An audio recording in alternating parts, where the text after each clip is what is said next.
D block elements के property की बात करते हुए आज हम जिक्र करेंगे टेंडेंसी टू फॉर्म कॉम्प्लेक्सेस, अर्थात कॉम्प्लेक्स बनाने की इनकी प्रवृत्ति। D block elements has marked tendency to form a complex compound because it has small size, they are higher charge, and they contains vacant d orbitals which accommodates electron pair donated by ligands। इन तत्वों के पास d कक्षक जो रिक्त है उनकी संख्या में अच्छी खासी संख्या में उपस्थिति रहती है। साथ ही छोटे साइज और अधिक आवेश के कारण डी ब्लॉक के तत्व कॉम्प्लेक्स कंपाउंड जटिल यौगिकों का निर्माण करते हैं। इन जटिल यौगिकों में ऐसे समूह जो इलेक्ट्रॉन युग्म प्रदान करते हैं उन्हें लिगेंड्स कहा जाता है। द एटम्स और group which provides lone pair electron are called ligands which may be charged और न्यूट्रल स्पीशीज। और रहा बात कॉम्प्लेक्स कंपाउंड का, जटिल यौगिक का, तो ऐसे यौगिक जिनमें कॉम्प्लेक्स आयन मौजूद हो उन्हें कोऑर्डिनेशन कंपाउंड, समन्वय यौगिक कहा जाता है। इन समन्वय यौगिक का हम कुछ उदाहरण देखते हैं, जैसे कॉम्प्लेक्स कंपाउंड जैसे कि CuNH3 एक कॉम्प्लेक्स कंपाउंड हुआ जटिल यौगिक। NiCO4 एक मोस्ट कॉमन एग्जांपल हम देख सकते हैं, K4 FeCN6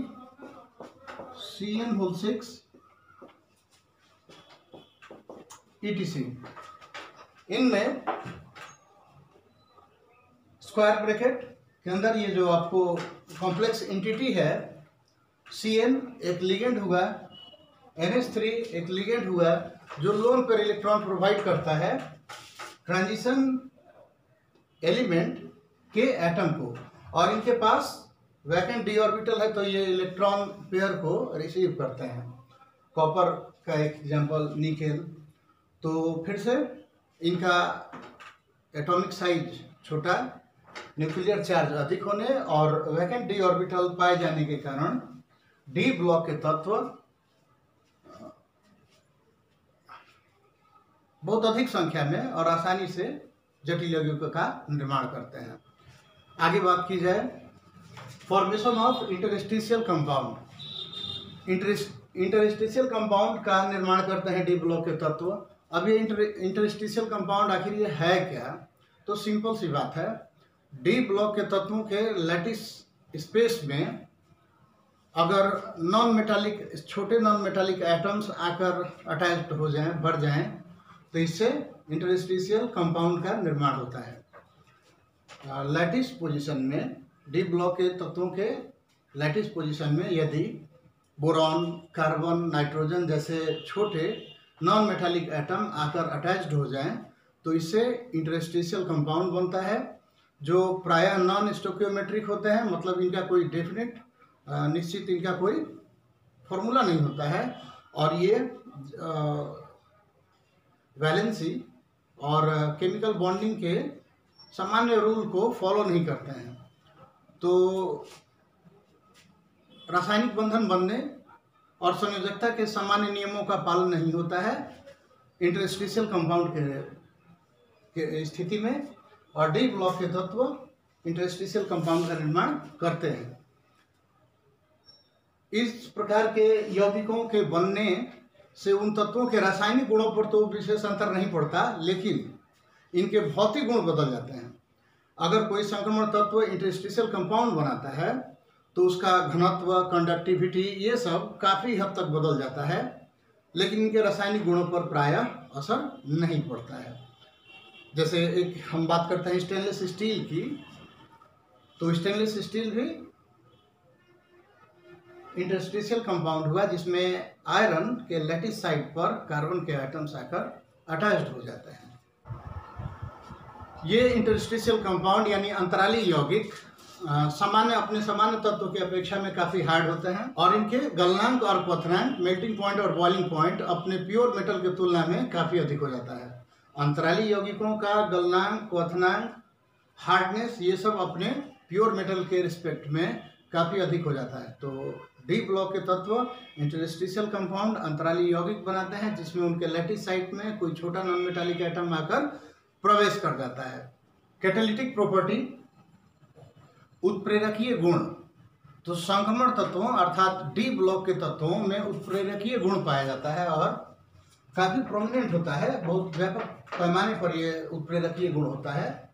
और उत्प्रेरकीय गुण जहाँ तक हम लोग सामान्यतः जानते हैं कि ऐसे पदार्थ जो प्राय अभिक्रिया की दर को, रेट ऑफ रिएक्शन को बढ़ा देते हैं, उन्हें उत्प्रेरक करते हैं। प्राय कुछ उत्प्रेरक रेट ऑफ रिएक्शन को घटाते भी हैं, तो नेगेटिव कैटलिस्ट उन्हें कहा जाता है। फिलहाल डी ब्लॉक के तत्व में कैटालिटिक प्रॉपर्टी पाया जाता है और इसका अनेक उदाहरण हम देख सकते हैं, जैसा कि लोहा का उपयोग हैबर प्रोसेस में, हैबर विधि द्वारा अमोनिया के उत्पादन में लोहा उत्प्रेरक के रूप में प्रयुक्त होता है। प्लेटिनम का उपयोग करते हैं हम लोग सल्फ्यूरिक एसिड के निर्माण में।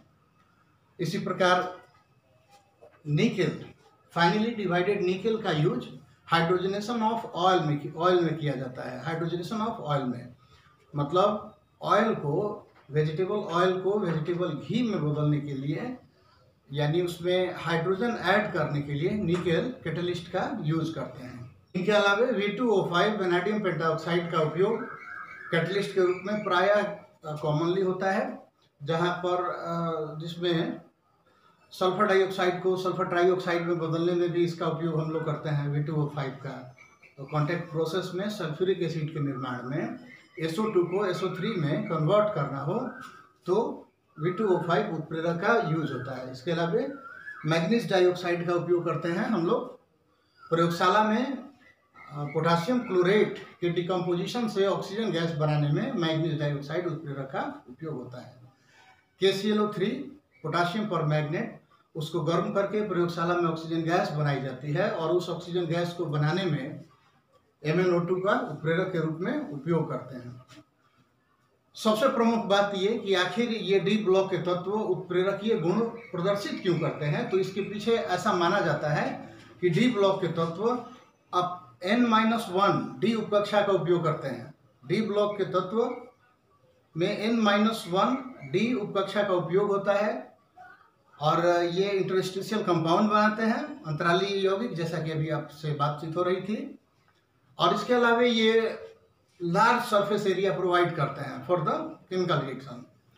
तो लार्ज सरफेस एरिया प्रोवाइड करते हैं, ये इनके कैटालिटिक प्रॉपर्टी का, उत्प्रेरकीय गुण का प्रमुख कारण है। एलॉय फॉर्मेशन की बात की जाए अर्थात मिश्र धातुओं के निर्माण की बात की जाए तो डी ब्लॉक के तत्वों में यह गुण भी पर्याप्त मात्रा में पाया जाता है। जैसा हम जानते हैं डी ब्लॉक के तत्वों का जो एटॉमिक साइज है वो लगभग एक जैसा होता है।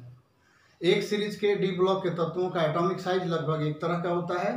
अतः जब हम उनका सॉल्यूशन बनाते हैं, यानी दो या अधिक डी ब्लॉक के तत्वों को एक साथ पिघलाकर उनका सॉल्यूशन बनाया जाता है, जो होमोजेनियस मिक्सचर होता है। सॉल्यूशन बनाने के बाद यदि उसे ठंडा किया जाए तो एक एलिमेंट, एक तत्व का परमाणु दूसरे तत्व के परमाणु के साथ अटैच्ड होकर जालक रचना का, लैटिस स्ट्रक्चर का निर्माण करता है और इस तरह वो एक दूसरे में घुल मिलकर मिश्र धातु का निर्माण करते हैं। मिश्र धातुओं में प्रायः देखा गया है कि ऐसे गुण पाए जाते हैं जो शुद्ध तत्वों में नहीं रहता है। तो शुद्ध तत्वों के अपेक्षा अधिक गुणकारी होने के कारण मिश्र धातुओं का काफ़ी अधिक उपयोग होता है। और संक्रमण तत्वों को, दो या अधिक संक्रमण तत्वों को यदि आपस में इस तरह से मिलाया जाए तो मिश्र धातुओं का निर्माण होता है। कारण, सबसे प्रमुख कारण कि इनका जो एटॉमिक साइज है वो लगभग एक समान होता है, तो ये एक दूसरे के जालक रचना में इजीली फिट हो जाते हैं और एलॉय फॉर्मेशन होता है। अगर किसी एलॉय में एक कंपोनेंट मरकरी हो तो उसे अमलगम कहा जाता है। सबसे प्रमुख बात जो आपको ध्यान में रखना है, अगर एलॉय बन रहा है, मिश्र धातु बन रहा है और उस मिश्र धातु का एक कंपोनेंट, एक अवयव मरकरी हो तो ऐसे मिश्र धातु को अमलगम कहते हैं। यानी मरकरी के साथ किसी अन्य मेटल और नॉन मेटल भी उसके साथ अटैच हो सकता है कि मिश्रण को अमलगम कहते हैं। मिश्र धातु में ब्रास की बात करते हैं तो ये कॉपर और जस्ता का मिश्र धातु होता है, ब्रास जिसे हम पीतल कहते हैं। इसके अलावा ब्रॉन्ज, कांस्य, कांसा बोला जाता है, ये पीतल और ये आपका तांबा और टीन का मिश्र धातु है। तो तांबा और कॉपर, ये कॉपर तांबा हुआ और उसमें अगर आप जिंक मिला देते हैं जस्ता, तो पीतल नामक मिश्र धातु बनता है। स्टेनलेस स्टील की बात कर रहे थे तो वो भी आपका एल्वाय हुआ, जिसमें कि आयरन के साथ साथ क्रोमियम और उसमें थोड़ी सी मात्रा में कार्बन मौजूद रहता है। तो किसी मिश्र धातु में धातुओं के अलावे कोई अधातु भी हो सकता है, लेकिन उसके जो गुण हैं वो धातुओं के समान होते हैं। गन मेटल एक एल्वाय है जिसमें कॉपर के अलावे जिंक और टिन भी मिश्रित होता है। बहुत मोस्ट कॉमन है ड्यूरेलिन, आप नाम सुने ही हैं उसका, वो एल्युमिनियम का मिश्र धातु, बहुत सारा उसका उपयोग यूटिलाइजेशन है, ऐसा हम जानते हैं। तो मिश्र धातुओं का निर्माण भी प्रमुख रूप से किया जाता है डी ब्लॉक के तत्वों के द्वारा। डी ब्लॉक के तत्व जिन्हें प्रायः हम संक्रमण तत्व, ट्रांजिशन एलिमेंट्स कहते हैं, वो आसानी से और काफ़ी यूजफुल एल्वाय बनाते हैं, जिनका उपयोग मूर्तियों के निर्माण में और अनेक तरह के इलेक्ट्रॉनिक्स पार्ट्स बनाने में, बर्तनों में आदि में होता है।